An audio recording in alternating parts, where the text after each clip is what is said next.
పెద్దలు మన పార్లమెంటు అభ్యర్థిగా పోటీ చేస్తున్నటువంటి పెమ్మసాని చంద్రశేఖర్ గారిని మాట్లాడవలసిందిగా కోరుతా ఉన్నాం. Thank you.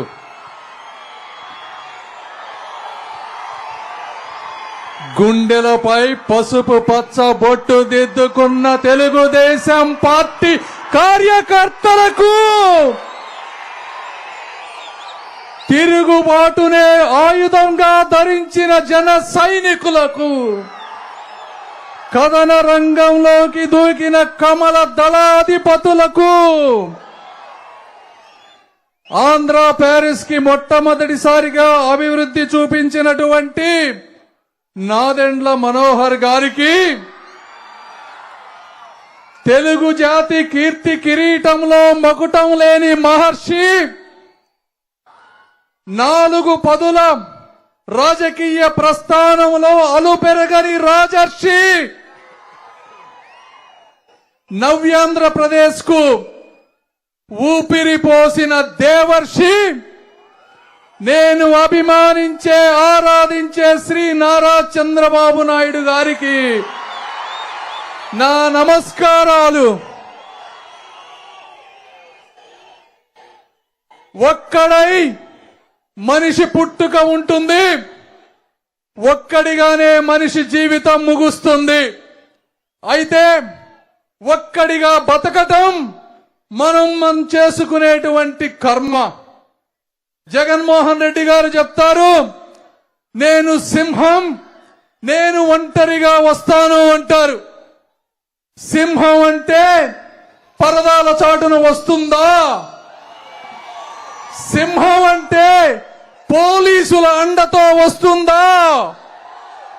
సింహం అంటే పచ్చని చెట్లని నరుక్కుంటూ భయంతో ప్రజలలోకి వస్తుందా? సింహం అంటే ఇలా వస్తుంది బ్రదర్. నువ్వు నిజమైన సింహమో కాదో తెలియదు గాని, ఒక గ్రామ సింహం అయితే అయ్యుండొచ్చు గాని, ఒక్కటి మాత్రం వాస్తవం. అది ఏమిటి అంటే, నువ్వు ఒంటరి జీవివి. ఎందుకంటే పదుల సంఖ్యలో ఈ రాష్ట్రంలో ఎన్నో రాజకీయ పార్టీలు ఉన్నా కనీసం నీతో పొత్తు పెట్టుకోవడానికి ఒక్కళ్ళు కూడా రాకుండా ఉన్నటువంటి ఒంటరి జీవివి నీవు.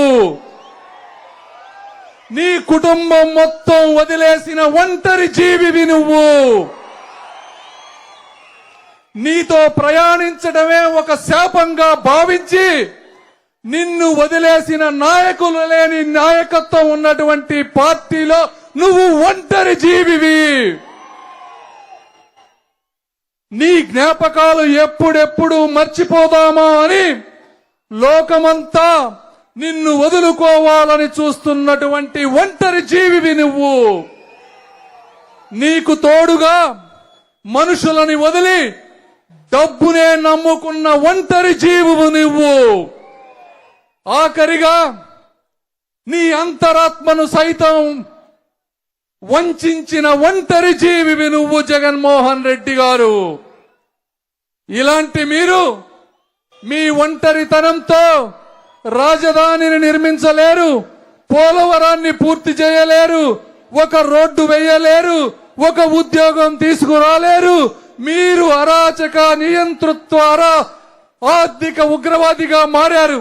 మీలాంటి వ్యక్తులని రాజకీయ ముఖ చిత్రం నుంచి శాశ్వతంగా సమాధి చెయ్యాలని తెలుగుదేశం పార్టీ కార్యకర్తలను జనసేనకి, అసెంబ్లీకి, పార్లమెంటుకు తెలుగుదేశం పార్టీకి ఓటు వేయాలని, అదేవిధంగా ఈరోజు పవన్ కళ్యాణ్ గారు దశాబ్దాలుగా జరుగుతున్నటువంటి వర్గ వైషమ్యాలని కలిపి అన్నదమ్ములుగా మార్చి సమాజాన్ని ముందుకు తీసుకువెళ్లాలనుకున్నటువంటి గొప్ప సందేశాన్ని మనం తూచా తప్పకుండా పాటిస్తూ అందరం కలిసికట్టుగా జనసేన, టీడీపీ అభ్యర్థులను గెలిపించాలని కోరుకుంటూ ఈ అశేష ప్రజానీకానికి హృదయపూర్వక కృతజ్ఞతలు తెలుపుకుంటూ సెలవు తీసుకుంటున్నాను.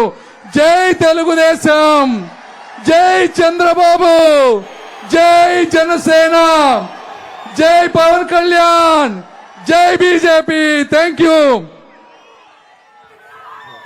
పెద్దలు